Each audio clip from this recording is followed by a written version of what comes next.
Hello everyone, and welcome back to another episode of Across Peaks and Plains. Today we're talking about the Adventure Spec crash bars. And actually these are kind of different than other crash bars on the market because these are aluminium, where a lot of them are actually in steel. What's great about that? Well, these are only 2.5 kilograms or 5.5 pounds, which is a lot lighter than most models on the market. And as such, they don't take so much weight all the way up top right there. Only 180 euros, so not too bad. And you might think, okay, for 180 euros, I get aluminium. Yes, you do. But this is heat-treated aluminium. It's a lot more strong.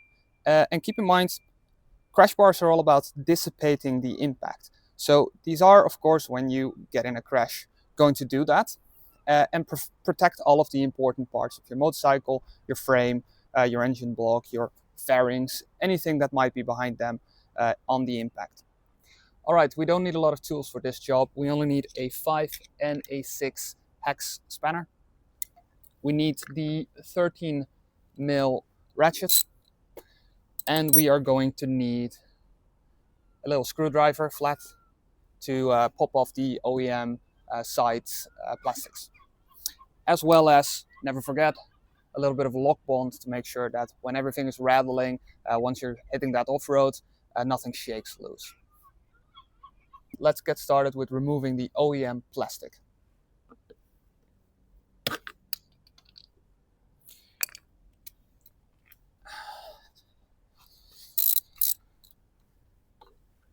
And actually, let me show you right here.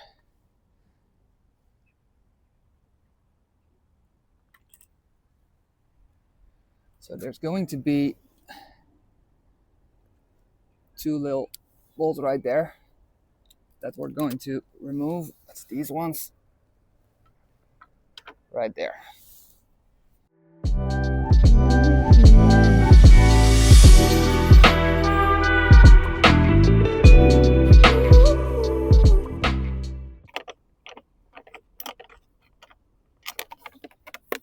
And that's it for that.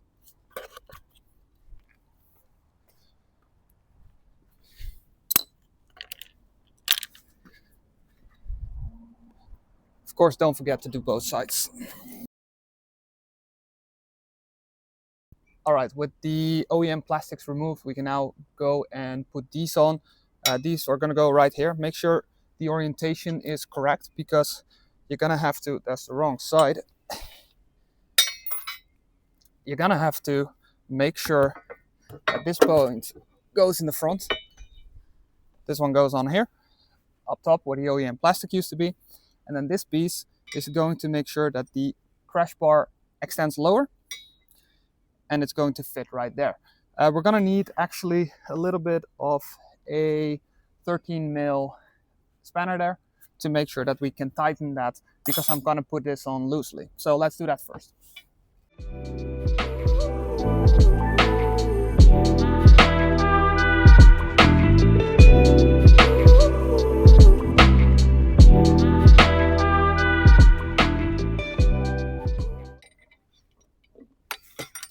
All right, as you can see, I'm doing it loosely, so it will still freely move, and then we'll tighten it in the end. And of course, we're gonna do the same for the other side there.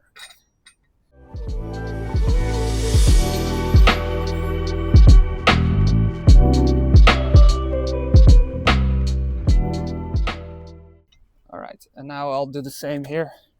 Just make sure that's in. I did apply my lock bond. Of course, I can just screw them in a little bit by hand, and then we're all good to go. All right, next up, I'm going to apply lock bond to all of the bolts that I have. To keep in mind, and I just want to show you up close. There's two of these that look very similar. One is longer than the other. The longer one is going to go right there, and the shorter one is going to go up here. So that's important because they look very similar. It's the hex ones. You need the right length for the right location. Keep that in mind. And then the rest of them that just go wherever the manual has already told you. So we have the longer one that will go up here, the longest one, and you have the short, small ones, also hex, but the smaller hex that will also go up there. But I'll show you later.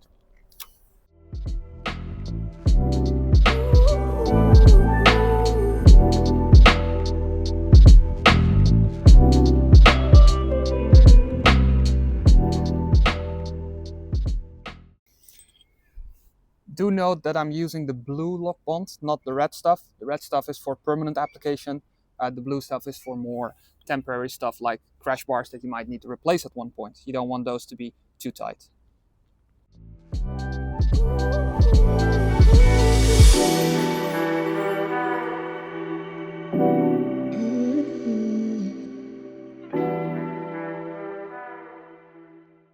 Let's get installing.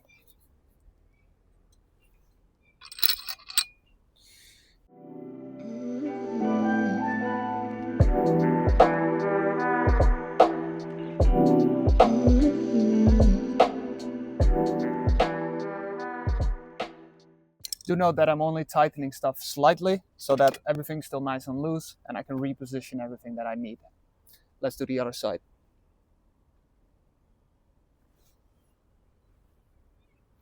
I do make sure that the 2 points at the top are going to meet right there behind the OEM plastic.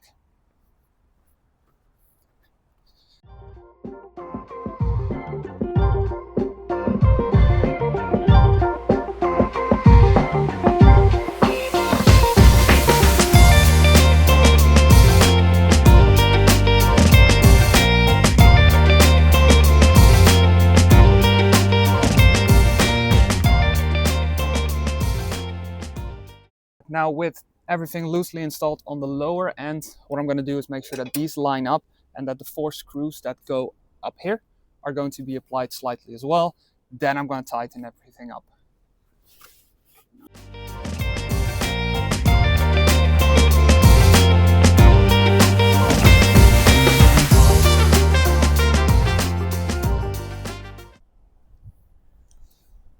So these shorter hex ones, but the ones that are a bit wider at the base, they go in the back, and then the smallest ones, they go in the front to keep the bars together.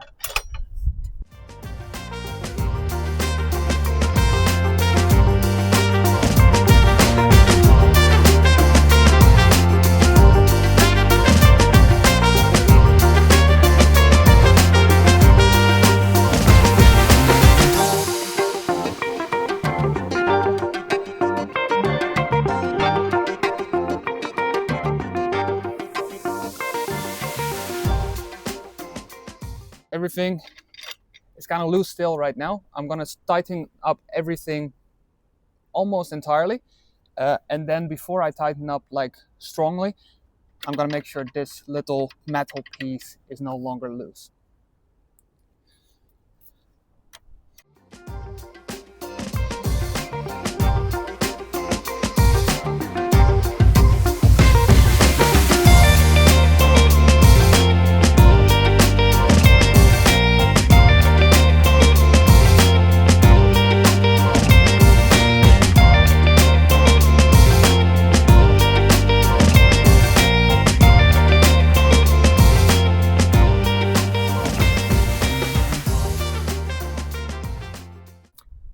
All right, almost done. Let's grab that 13 mil spanner, set those tight, and then tighten up everything else, and we're done.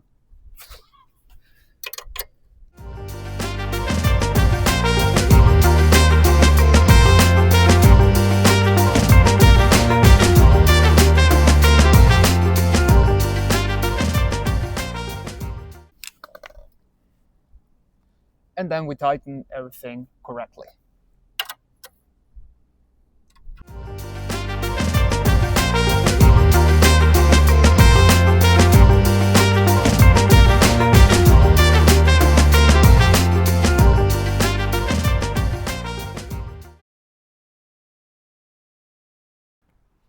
All done.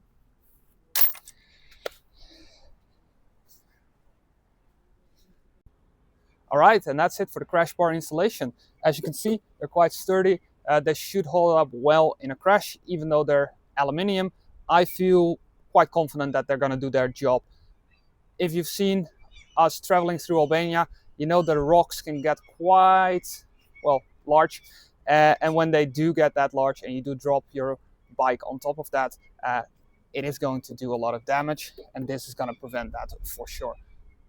Thanks again for watching. See you next time. And yeah, subscribe if you haven't yet, and leave a like if you like this video. If not, you know where that dislike button is. See ya.